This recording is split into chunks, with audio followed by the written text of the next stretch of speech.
Hi.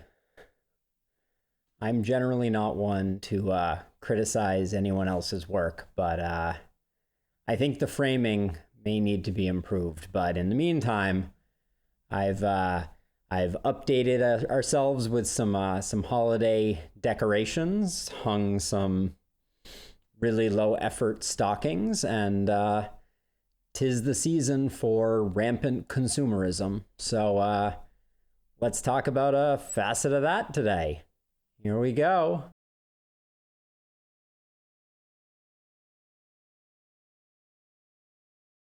All right, that's a bit better. Welcome to Below the Scenes, the incredibly low effort, panned down version of whatever it is I'm doing here. So, as the title card might have implied, we're going to talk today about brand loyalty. And the reason we're going to talk about it is one, because it's the holiday season, and two, because I am contradicting all of the advice that I have historically given or historically thought about around brand loyalty. So we'll get to that in a minute.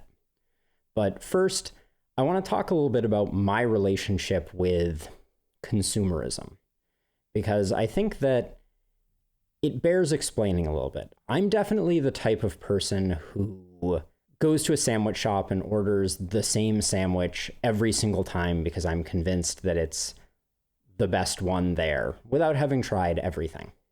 I'm also the type of person that before they buy a new piece of computer hardware, watches 20 hours of tech reviews of that hardware to see if it's actually the thing that I want. It's a pattern that normally just plays itself out over and over again with almost everything that I consume. But then there are certain exceptions to the rule, certain brands that I am loyal to despite the fact that they are known to not be the best brand for a particular thing. And that, I think, is the definition of brand loyalty. It's sticking with a brand even when you know that the product that they're producing is not the best version of that product. And I do that occasionally. And yet, the advice that I would give to anyone watching is to never be loyal to a brand, because brands aren't loyal to you. At the end of the day, they are large, for-profit companies that are just trying to succeed in the most capitalist sense possible. And if you have warm feelings for them, that's kind of a you problem. So let's talk about some of my brand loyalty based Achilles heels, and then we'll get into the purchasing decision that I'm on the cusp of making. Probably my longest standing brand loyalty also collides with my previous employment, and that's Google. The Android phones produced by Google, for as long as they have existed, I've consumed. And that's been often despite there being better alternatives. As an example, in the last few generations of phones, I wouldn't say that it's been so good as to warrant me only buying Google phones for who knows how long. Samsung has had some exceptional phones over the last few years, and the list kind of goes on and on. There's a reason that there's an entire reviewing space dedicated to just phone hardware, and people spend a lot of time considering which phone they're going to carry in their pocket for the next year, because we spend a lot of time with our phones. I would say, though, that my loyalty to the Google brand of phones is on the more rational end of the spectrum when I think about my loyalty to brands. And what I mean by that is I can justify it. I can explain why I think that Google phones are the best for me. I really enjoy the stock Android experience. I think the camera in the Pixel phones is second to none. But perhaps most importantly, and why I say that my loyalty to Google as a brand is not entirely irrational, is that I think that Google's vision for what they're trying to accomplish with Android and with the Pixel line of phones aligns with my own values. To give you an example, people often ask me why I don't use an iPhone. And it comes down to the the fact that I think some of the philosophical choices that Apple makes around things like their app ecosystem are anti-competitive. And I've always appreciated that Google is willing to throw down in their own space and allow competition, something that Apple has been notorious for not doing. But let's not dwell too long on Android versus iOS, and let's delve into some of the more irrational brand loyalties, and the one in particular that is at the core of why I'm making this video now. Sometime early next year, I'm going to buy a camera. I'm really excited to no longer be filming on my Pixel 4 and be able to record in 4K and not have my phone overheat when I make these videos. And so I have to decide what brand of camera I want to buy.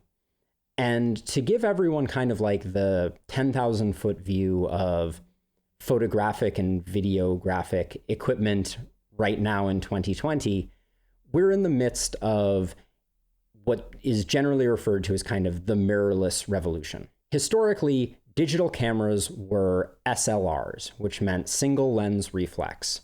And what that meant was you looked through the viewfinder, your vision was bounced off of a couple of mirrors and then out the front of the camera, and you saw exactly what was going through the lens. The mirrorless revolution, now what they do is they create a tiny LCD screen in the viewfinder and feed you a live view of the sensor at the back of the camera that's capturing the light coming in through the lens. Comes with some advantages and disadvantages. One of the biggest advantages is what's referred to as kind of hybrid cameras. Cameras that shoot still photography very competently, but also are exceptional video cameras. Hence why I'm interested in buying one. There are three main competitors in the world of mirrorless cameras right now. There's Nikon, Sony, and Canon. And those are definitely not in the order of market dominance or quality necessarily. Generally, it is agreed upon that Sony has the first mover advantage. They were the first to start producing mirrorless cameras. And on top of that, they made their lens spec, the ring that connects a lens to the body of the camera, open source. So any third party could create lenses for their platform. And as a result, there's a huge amount of lenses available on Sony cameras, and their system has had the most time to mature. In second place is probably Canon. And Canon has just taken the transition to mirrorless very seriously, and especially their most recent R5 and R6 launches have been real breakout successes in the sense that they put a really high power processor into those cameras and have done an exceptional job at taking advantage of that processing horsepower. Then, in kind of a distant third place is Nikon. And Nikon was relatively slow to get into the mirrorless space. Some speculate it was because they were worried that their mirrorless cameras might cannibalize their digital SLR cameras, which they were making tons of money off of. And also Nikon made the decision to create a new lens mount associated with their mirrorless cameras called the Z mount. And all of this has combined to create an ecosystem where Sony and Canon are kind of far ahead, and Nikon is trailing a bit behind, but not completely out of the race. To be clear, I think all of the cameras that we're talking about right now are competent. But now, back to brand loyalty. The problem that I am facing is that I am a die-hard Nikon fanboy. And I have been all the way back in the early 2000s when I was working in a darkroom, all the way to today. And as a result, I have a very hard time choosing a camera that is not a Nikon to be my next main shooter. And there isn't a lot of ground for me to claim that that decision is rational. And yet I am drawn to want to buy a Nikon Z6 Mark II as my next camera. And the only explanation that I can give for that is that my attachment to the Nikon brand goes way, way, way back to the early 90s when my father lent me his camera, a 1960-ish Nikon F original camera. And I shot so many rolls of film on that camera. And at some point, I hope to get my hands on it again. It's back on the East Coast at the moment. And I want to do a whole video about it and the evolution of my time with Nikon cameras. But as a result, there's this staggering amount of sentimental value that I place on Nikon as a brand. And I'm not sure if that is something to be celebrated and appreciated, or if ultimately that's kind of a boat anchor holding me back from getting the best new camera to put in front of me to continue doing the work that I've decided to do here. It's an interesting quandary, and I don't have an answer. I honestly don't know that I will have an answer on this one until I pull the trigger and buy something. And if it's a Nikon camera, that will come with a lot of sentimentality and likely a worse autofocusing system.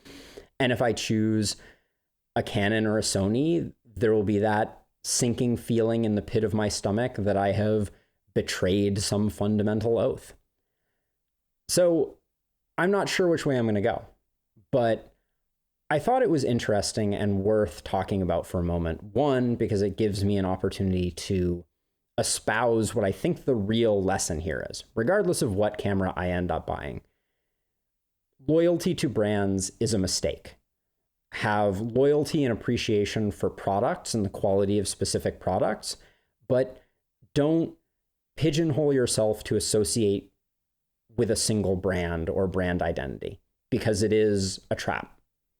It's an invitation for brands to become lazy and produce lower quality things because they can rely on their brand to insulate them from the mistakes that they make.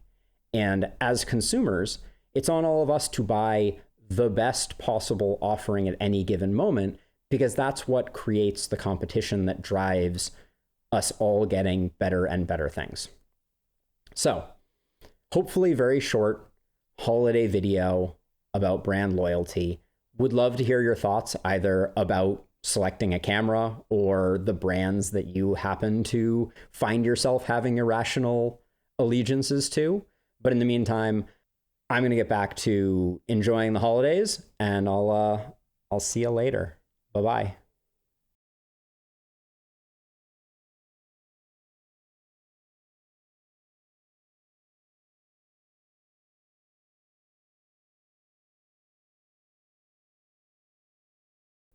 Not a potamus. Ponderous.